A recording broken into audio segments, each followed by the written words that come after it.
ceritakan sedikit tentang peran kamu di kelompok ini dan apa yang paling membuat kamu kecewa dari kejadian kemarin. Sebenarnya ya, aku nih kalau ngerjain tugas itu nggak bisa setengah-setengah. Semua dari awal kuliah, IPK aku itu harus sesuai aturan.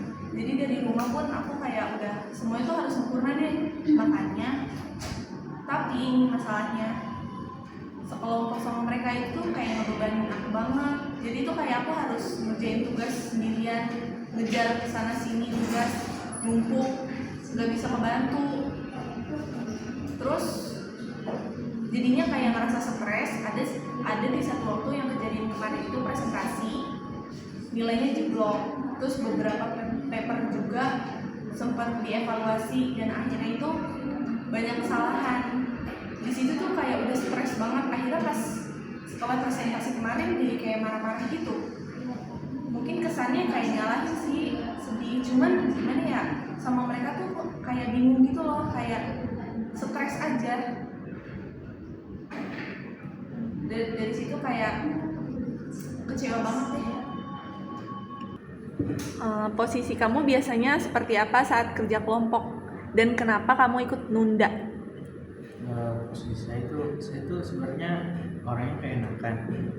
Terus misalnya kalau ada perbedaan pendapat di antara kelompok saya atau teman-teman saya itu, saya lebih milih untuk diam, jadi kayak ya kurang-kurang gitu.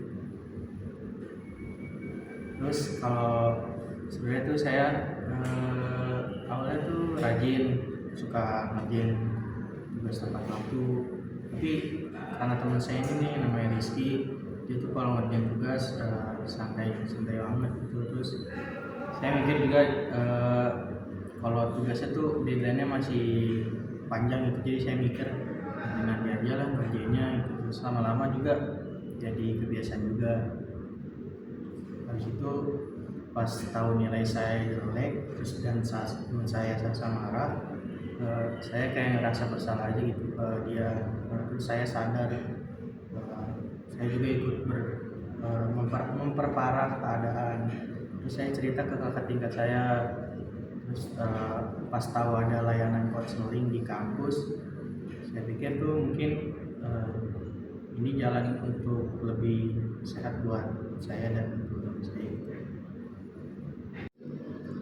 Menurut kamu, apa yang sebenarnya terjadi di kelompok kalian dan bagaimana perasaanmu saat Samara? Aku orangnya emang santai dari SMA sampai kuliah. Aku terbiasa ngerjain tugas mepet gitu, kayak deadline. Tapi entah kenapa selalu aja selesai. Jadi di kepala aku pola itu aman. Aku pikir masih ada waktu, nanti juga kelar gitu. Kadang aku juga merasa kalau terlalu dipikirkan malah stres sendiri gitu. Jadi aku pilih ngerjain pas sudah kepepet. Karena rasanya fokusku malah keluar di situ, tapi ternyata kebiasaan itu kebawa terus. Bahkan pas kerja kelompok, masa Samara kemarin, aku langsung defensif rasanya, kayak diserang rame-rame gitu. Nada bicaranya tinggi gitu, ekspresi kelihatan kecewa banget gitu. Ya aku otomatis pasang tembok gitu. Terus aku jadi mikir kok semua salah gua gitu, salah gua sih gitu. Padahal di situ aku juga lagi capek, banyak urusan lain, ada tugas mata kuliah lain gitu. Juga mikirin kerja sampingan. Di satu sisi aku pengen ngerti, tapi di sisi lain aku juga sadar aku nggak terbuka soal kondisiku gitu. Aku jarang cerita kalau lagi capek atau keteteran, jadi orang lain taunya aku cuma males gitu. Baik, terima kasih sudah meluangkan waktu untuk hadir. Saya Intan sebagai pekerja sosial konselor kampus. Ruang ini adalah ruang aman untuk berbicara jujur tanpa takut disalahkan. Tujuan kita bukan mencari siapa yang salah, tapi memahami apa yang terjadi dan bagaimana memperbaikinya. Baik, sebelum mulai, saya ingin memastikan beberapa kesepakatan. Pertama, kita saling menghargai dan tidak memotong pembicaraan. Yang kedua, kerahasiaan tetap terjaga, kecuali hal yang membahayakan diri. Ketiga, semua orang punya hak yang bicara yang sama. Apakah semua setuju dengan aturan ini? Ya. Baik, karena ini pertemuan pertama, fokus kita hari ini adalah mengenali masalah dan pola interaksi. Perubahan ini akan kita bangun secara bertahap. Baik, saya ingin mulai dengan pertanyaan terbuka. Apa yang membuat kalian pada akhirnya memutuskan untuk datang bertemu dengan saya di sini? Gimana, Sasa? Jujur sih, merasa capek banget, kecewa pokoknya. Soalnya aku nih nggak tahu ya, kayak kejadian kemarin tuh kayak udah marah-marah nih sama teman-teman kelompok. Karena beberapa kali tuh kelompok kita barengan. Terakhir tuh habis presentasi sama kasih hasil laporan akhir salah satu tugas, hasilnya jeblok nilainya. Terus jadinya marah-marah deh. Tapi sebenarnya aku merasa bersalah. Mungkin karena dari awal aku kuliah tuh semuanya tuh harus cepat selesai, hasilnya harus sempurna. Dari rumah pun gitu. Mungkin karena terbawa dari aturan rumah kebawa ke sini, terus ketemu orang-orang beda, jadinya bentrok. Terus aku jadi bingung deh. Baik, jadi Sasa merasa memikul beban yang besar dan cemas terhadap hasil. Kalau beban itu menumpuk, biasanya apa yang kamu rasain? Kecewa parah sih. Pokoknya stres banget sampai bingung. Itu kan tugas di deadline tuh kayak numpuk semua. Iya, Jadi tuh kayak udah kelabakan sampai bingung mau ngerjain gimana. Apalagi tugasnya tuh kayak bareng-bareng terus. apalagi kamu punya ekspektasi yang tinggi setiap tugas, ya. Dan ketika tidak memenuhi ekspektasi, kamu merasa kecewa.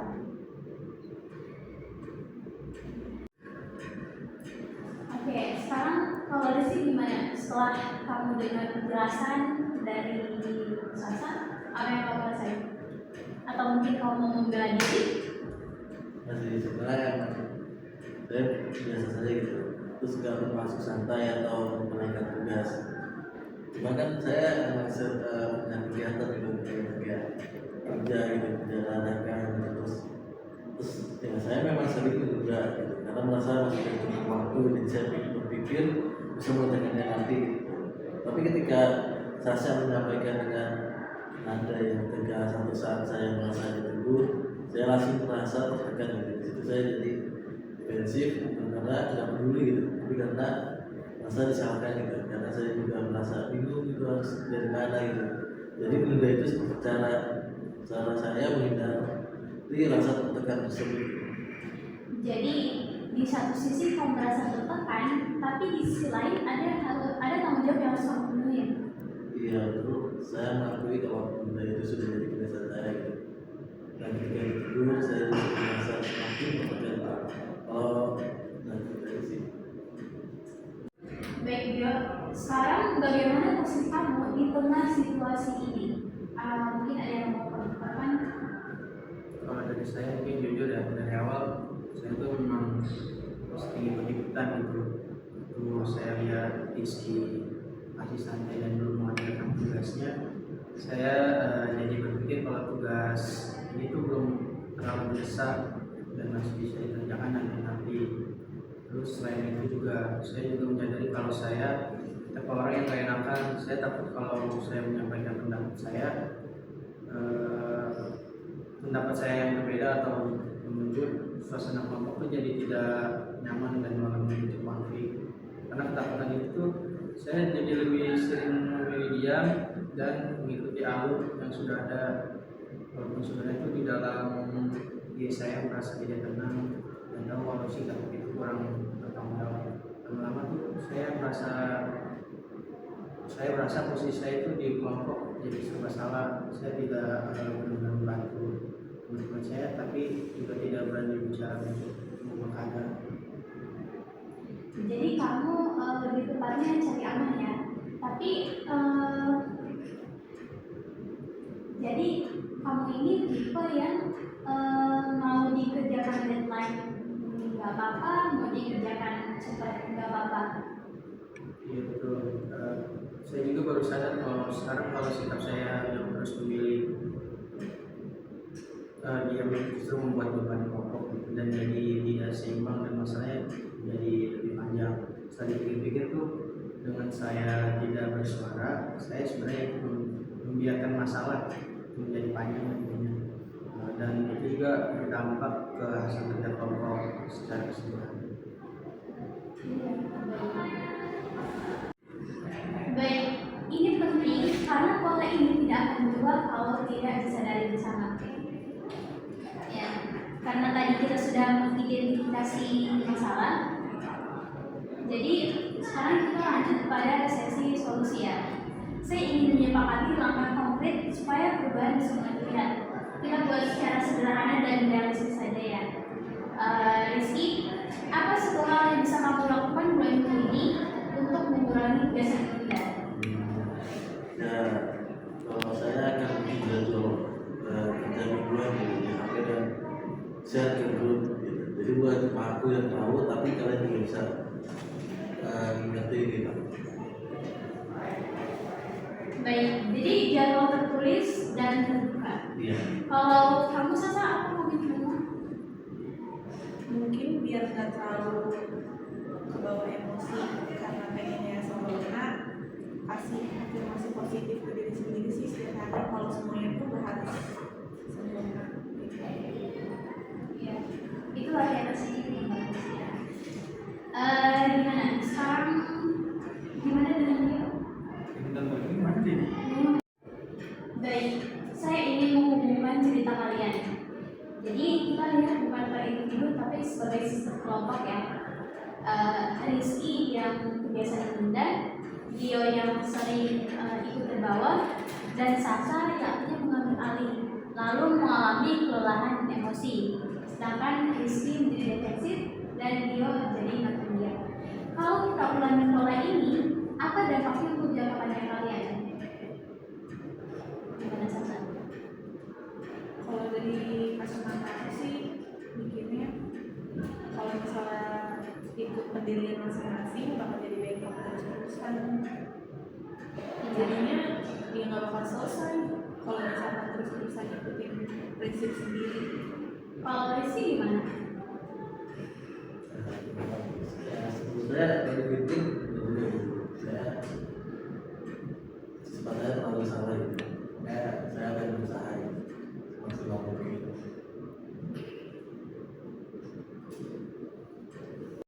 Baik, sekarang gimana dengan Dio? Kalau saya mungkin saya akan menyampaikan kritik terkait kalimat yang lebih tenang, supaya nggak langsung bikin emosi. Iya. Baik, jadi kita punya 3 komitmen individu. Ya. Sekarang kita tambahkan 1 kesempatan kelompok. Setiap tugas kalian buat deadline internal 2 hari lebih cepat dari deadline dosen dan evaluasi progres minggu sekali. Gimana, setuju? Setuju. Ya. Hari ini karena kita sudah mengenali masalah, memahami pola dan membuat komitmen nyata, mungkin kita bisa bertemu lagi minggu depan untuk mengevaluasi apakah komitmen ini berjalan dengan baik dan kita bisa memperbaiki kalau ada kendala. Gimana? Apa kalian siap melanjutkan? Siap. Baik, terima kasih atas keterbukaan kalian hari ini. Sampai bertemu di sesi berikutnya. Terima kasih. Terima kasih.